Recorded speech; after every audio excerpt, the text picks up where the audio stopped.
Hello and welcome to Plus Sports on Plus TV Africa. My name is Mikhail Tinubu. It's a good evening from us to you. Welcome on the show. Now, we're starting with some story coming out of Tottenham Hotspur, as Celtic have granted Ange Postecoglou permission to speak to Tottenham Hotspur. Talks between Postecoglou and Spurs are expected to take place on Monday. Celtic have already begun working on Postecoglou's potential successor with Brendan Rodgers and Jesse Marsch, two names in the frame. Rodgers was Celtic manager for 2.5 seasons between 2016 and February 2019, where he left the boys mid-season to take over at Leicester. The Northern Irish manager won the double treble at Parkhead along with the Scottish League Cup just weeks before his departure. Rodgers has been out of work since being sacked by Leicester earlier this season. Now, it bears mentioning that really what we want to talk about is Tottenham Hotspur as a club, as they've been managed over the years, what their expectations for each season has been, their history, and really whether they can compete in this new era of the Premier League. Man City is all conquering. Manchester United may very well be in line to get themselves back to the pinnacle of English football very soon. And you can only expect that things will work itself out for Chelsea Football Club. Newcastle, though, are a big threat on the horizon, as they have a lot of money that has now come into the club, and clearly a capable and able manager who's able to make use of limited resources, and so you can only presume even greater successes when they have the capacity to spend as they please. Now that they're in the Champions League, they will earn more money for places, for playing in each match, and that over time will build up a cash reserve that will justify to UEFA and the Premier League for the owners to spend even more and take even more risks. But all of that is to say that Tottenham Hotspur, in an age where Arsenal came so close to recapturing old magic, where does Tottenham Hotspur as a club, where can they carve out a niche? Once upon a time for them, it was all about the top four, getting into Europe, making a statement that they, along with the other London clubs, the top two, Chelsea and Arsenal, were capable of competing regularly. The title, the league title itself, was still beyond them until now. None of their fans think it's something that they could reasonably go for or challenge for. However, with so many teams in the top four, vying for the top four, don't forget there's still Liverpool. And Liverpool, under Jurgen Klopp, have done very well. And if they have the manager for another 3 to 5 years, you can expect they will continue to do well. They failed to qualify for the Champions League this season, and that's to tell you just how competitive the top four is becoming. Newcastle are in the top four. Manchester United have made it back into the top four, and Chelsea and Liverpool are out. Should those two teams attempt to go all out and even play good enough football next season to justify a place in the top four for Champions League football, how exactly does Tottenham Hotspur find its way back into the Champions League? I have on the line with me David Adeduro, CEO of Kingsport Football Club in Lagos. David, good evening. Yeah, good evening, Mukaila. It's nice to be with you again. Thank you so much. Now, I was asking, where does Tottenham Hotspur stand in the league right now? They didn't have the worst of seasons. In fact, if you consider where they finished historically in the past, the fact that they finished above Chelsea, this was pretty much as good as it should be, barring the expectation, the bloated expectations of the board, the owner, and the fans. Well, Tottenham as a club, I mean, until Pochettino came, it was considered to be a big club or one of the big six in English football. And over the last, 3 years, 4 years, they've hired two of the best coaches in world football. And right now, I feel like the new coach can't do much to save this team. And I feel like they would, maybe have a decline in the next season. And this is due to the fact that Conte, as a good coach, as a well established coach, tried his best to keep the team, and bring them to where they are or where they finished in the season rather. But the new coach, he did it with Celtic. Celtic, I mean, the Scottish League is not the most competitive league in the world and is not even in the top five leagues in the world. So I just feel like they wouldn't, do as good as they did this season. Probably what happened to Chelsea, might happen to them. And as I said initially, it's not until recently Tottenham became, would I use the word, a big club. And even irrespective, it's still not it's still not, a top 10 club in the world. It's just English However, football. this is a club that when the other European giants were thinking about the European Super Cup, they were invited to join along. And you mentioned the fact that they've historically, in the last, shall we say, 10 to 15 years, been considered a top six club. But with all the wealth currently in the Premier League, with the fact that West Ham United at any given time could go for European football, the fact that Brighton finished in European places this season, and if they continue in that trajectory, might do it again next season. And there's still Chelsea, there's still Liverpool. At least two of the current top four teams may not be in the top four next season, and the likelihood is that the two regular top four teams that weren't in the top four this season will be in there. And if they are in, again, it says that on the pecking order, Tottenham Hotspur are no longer top six. And if Brighton or West Ham or even Leicester City make a run for European places, then they very well might not be even in the top seven, top eight, where Tottenham Hotspur seem to be an average team. Again, an average team like West Ham, an average team like, I suppose we can say now, Brighton, with the option of maybe qualifying for Europa League, perhaps European Conference League, but not Champions League football. It seems to be much further away from them than it has been in recent years. Well, I mean, you're correct, but at the same time, there's the possibility of Harry Kane leaving. When he leaves, or if he leaves, then the club is going to have a big problem. Maybe for the next 2, 3 seasons, they will not do as good as they've been doing in the past years. And going forward, just as you said, they might go back to being the average team. Let's not forget Newcastle have new owners. They're going to bring in stronger legs, better footballers. They're going to try to compete. So it's just going to be really hard for Tottenham going forward. Manchester United will bring stronger legs. Even Chelsea, that did badly last season, would want to reshape the club. And I saw it recently where it was said that the owner of Chelsea is not going to be fully involved in the team anymore. He's not going to have much involvement in the team. So I feel like they would still suffer a bit, going forward before they, maybe get the balance again. And as I said, if Harry Kane leaves, then they'll have a big problem. Well, I think the fact that Man City have set such a high bar that everyone else is trying to meet means that Tottenham have been left behind.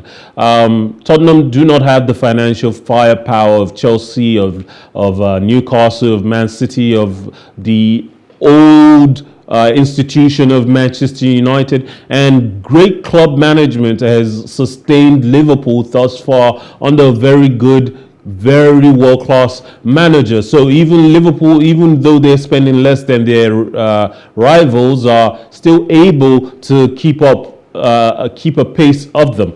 But Tottenham Hotspur, let's talk about Harry Kane. You bring up Harry Kane. If he leaves, Tottenham are in trouble. And it seems that Tottenham have recognized that for years and years now. So much so that even when Man City came along and said they wanted to buy him, even though Tottenham and Man City are not in direct competition, Tottenham refused to sell. He would have brought in roughly 100 to 150 million pounds at the time, but Tottenham Hotspur refused to sell to a league rival, not a direct rival, because Tottenham are in no way near the discussion of league title come the end of the season or even at the beginning of the season. No one is considering them a favourite for even the FA Cup, and yet they refuse to sell Harry Kane. Harry Kane has one more season left on his contract.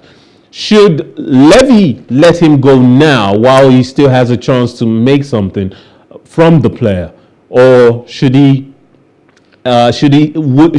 keep him, even though next season Harry Kane will be gone and all the problems that they've deferred up until now would at that time finally rear its head?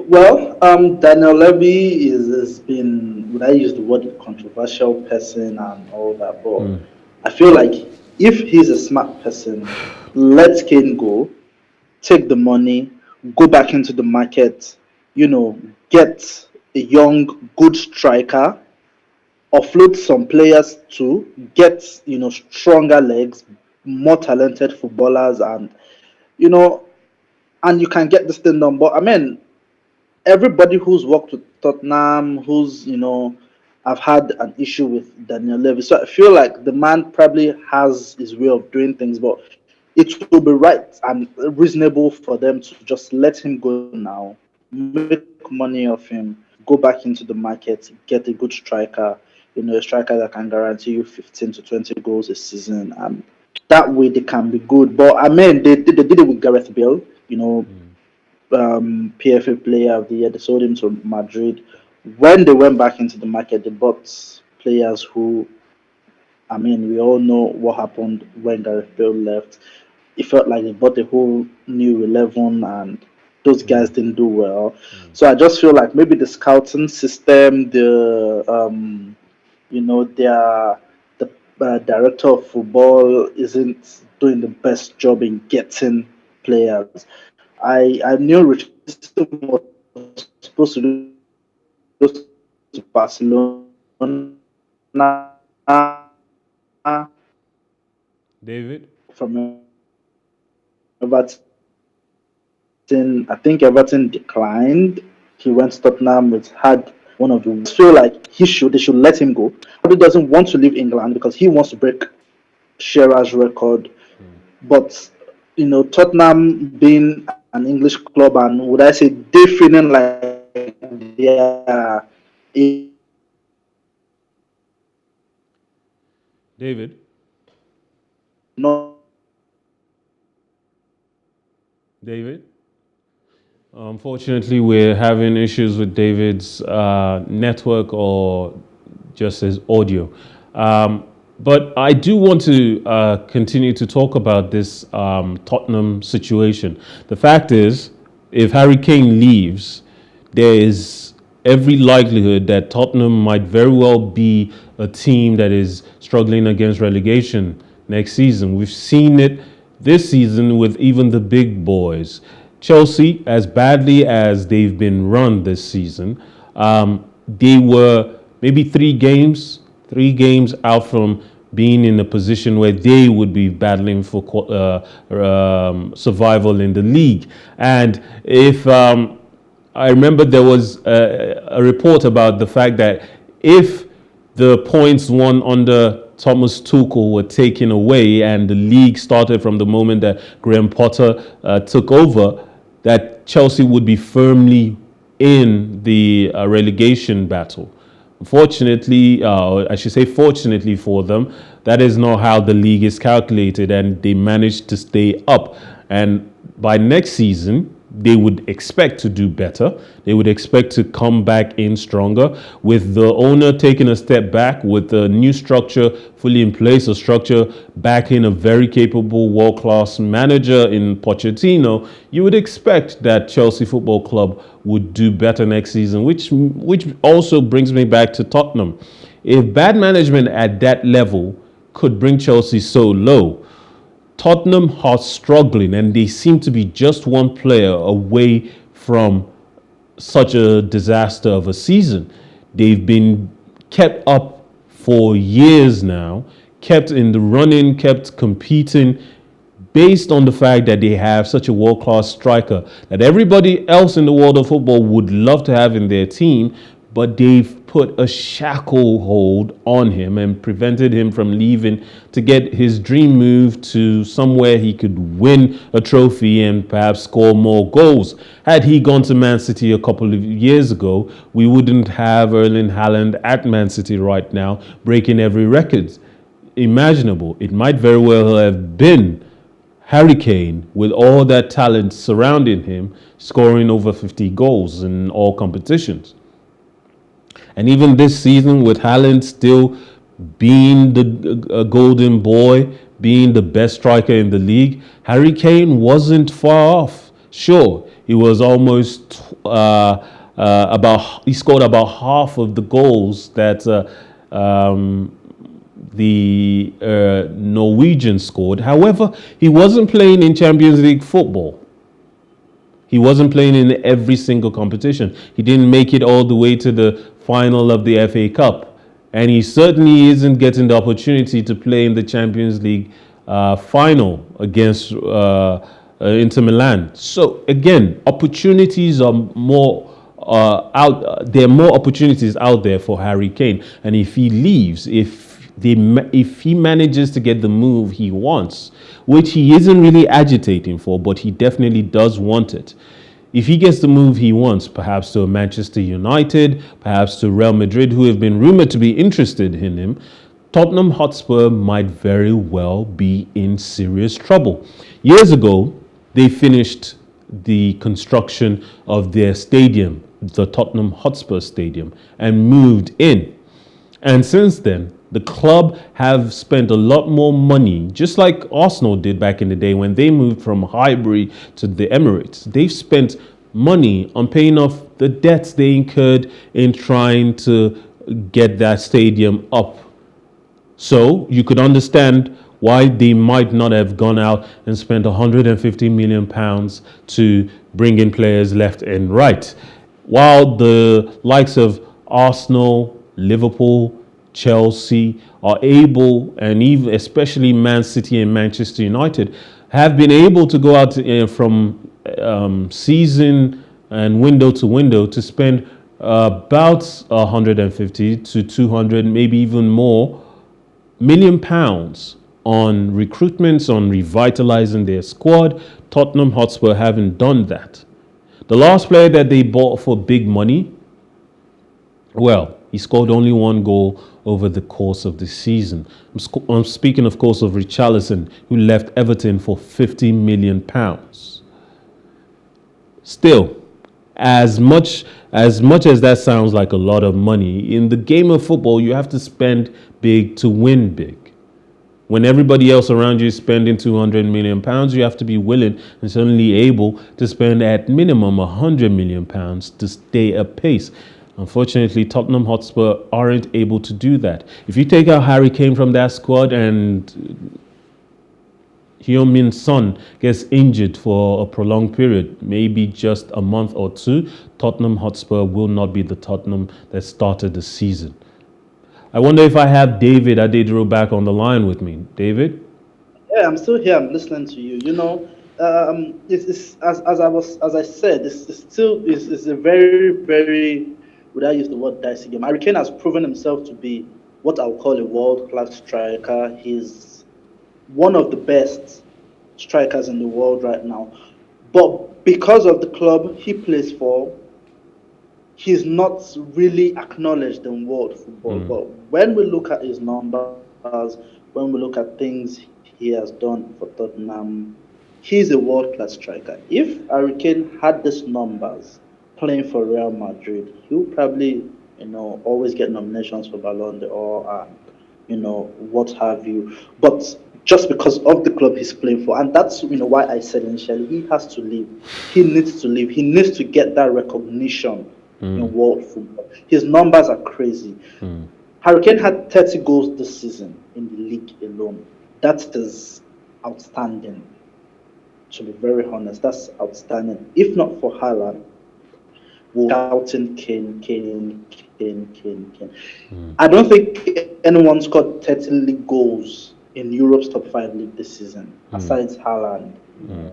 Yes, not even Benzema. And Benzema had a poor season by his own standards. Yes, even Lewandowski scored at how many? 23 or 24 this season for Barcelona, who was their highest goal scorer, in the league. So that's why I said he should go. Going to a club like even Arsenal, Man U would I say, increase his status to, he will be more recognized. He will be more acknowledged in world football than just staying in Tottenham where he doesn't win trophies. He doesn't, because we know how world football is now. Aside the goals you score, trophies you win, and these are factors, that help you in getting personal achievements as a footballer. Well, right now, Harry Kane's number is being called up by Manchester United and Real Madrid. These are the only two clubs that have any real chance of getting him. A rumor came out earlier that Chelsea might go for him or should go for him based on the relationship the striker has with Pochettino. However, that is a London club, a direct rival to Tottenham. There is no way Daniel Levy would ever sanction that move. So it's completely off the table. But Daniel Levy is even certainly not interested in selling Harry Kane to a league rival. Unless perhaps maybe that team were Wolves, for example, or maybe one of the teams that is going to come up for relegation. Perhaps those are the only teams that he would consider selling Harry Kane to in the league. So Real Madrid are the only other option, and Real Madrid are looking at a number of other players. One of them being Firmino, who has just left Liverpool. He is the kind of striker who would give to them a lot of the qualities that Benzema offered the front line, in which linking the left winger to the right winger and creating connections that would allow for greater attacking output, just like he did for years between Sadio Mane and Mohamed Salah. But he's free. If they went for him, he would be a free option. Harry Kane would cost roughly £100 million. Daniel Levy seems to be intent on getting as much for him as possible if he has to sell him at all. And then there is talk about Kai Havertz from Chelsea Football Club. So those are the three options. It seems to me that Harry Kane would be the best choice in terms of getting goal output. He can link play, he can drop into midfield, and he can definitely score a ton of goals by himself. However, there are cheaper options. The cheapest being Firmino, and Kai Havertz being a very considered player, in that he is considered to have a lot of gifts, a lot of talent, a lot of technique. And Ancelotti seems to like the player, and he feels he could get the best out of him. So Harry Kane might very well not leave Tottenham Hotspur this summer. And if he doesn't leave this summer and he doesn't sign a new contract, then that will be next season's problem for Levy, who won't be getting a transfer fee.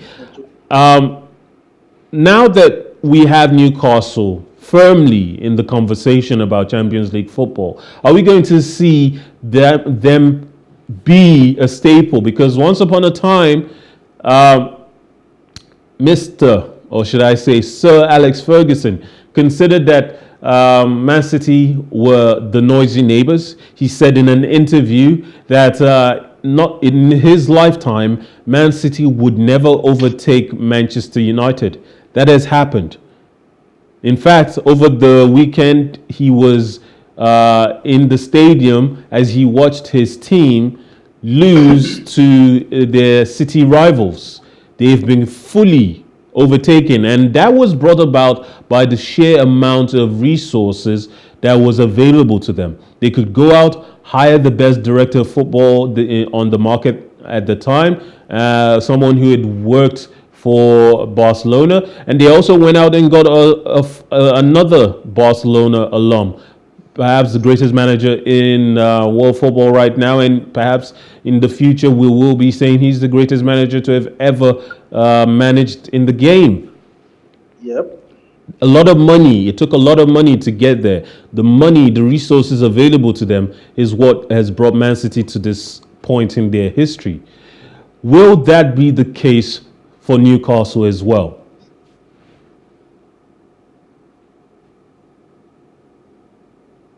David?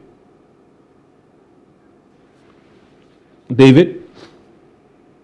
Well, it seems we've lost David again. You made. Sorry, you're back? I'm here. Yeah. You made the point clear. Man City have one of the best, sports directors in the world and all of that. But the truth is, you can have all the money in the world and not be a great side. PSG is an instance. They have all the money, they can buy whatever they want to buy, but as a club, they're not doing well. They seem confused. They seem to buy players. Anybody who's having a good season, you just buy him and all that. But Man City have done something in the last 6-7 years. Guardiola has been there, which is what has helped the team. Man City let Guardiola not only be the coach of the team, but the manager of the team. He brings in his players. He sells who he wants to sell. He's the one in charge of the club, of the squad. So it is easy for him to, do his work diligently. It is easy for him to perform because he's buying his own players. Manchester United can have anybody own them, Bill Gates, Jeff Bezos, or whoever it is. But if, the club itself, the management of the club, the sports director, the chief scouts and what have you, do not allow the manager do his job, do not allow, the team do their jobs, they wouldn't do well. For instance, Mourinho said, my greatest achievement is finishing second with Manchester United because not a lot of people know what is happening. Yeah, I remember that quote. Sometimes it's not just it's not just about the coach or the players or sometimes the management, the club itself doesn't help the managers, even the players themselves. So kudos to Man City owners, the board, and everyone in charge of the management of Man City. They've let Guardiola do his job as a coach. They fully supported him. Jurgen Klopp had that too with Liverpool. He brought in his players. He created the team he wanted, and we saw what he did. Fine, Liverpool had a bad season. Not even so much of a bad season. They started off badly, but towards the end of the season, they could get their feet back and all that. Well, you're certainly right about that. Although some would say that Real Madrid, for example, haven't always given managers carte blanche, full reign over the club to do as they please. Managers routinely get signings that they did not ask for. The projects are initiated by the president. Players such as Kylian Mbappe have been long-term pursuits, not because the subsequent managers that have come in from Ancelotti to Zidane have requested him, although of course they would want to have such a player in their squad, but they haven't necessarily been the ones pushing for him. Meanwhile, it's been a long-term project, and now they've agreed contracts with Jude Bellingham, another player that isn't necessarily Ancelotti's purchase. However, he will make it work because the quality they're bringing in is undeniable. But it seems that when that is the case with English teams, they don't really work very well. In fact, for the longest of times, the director of football model was something strictly a European thing that English clubs didn't really subscribe to.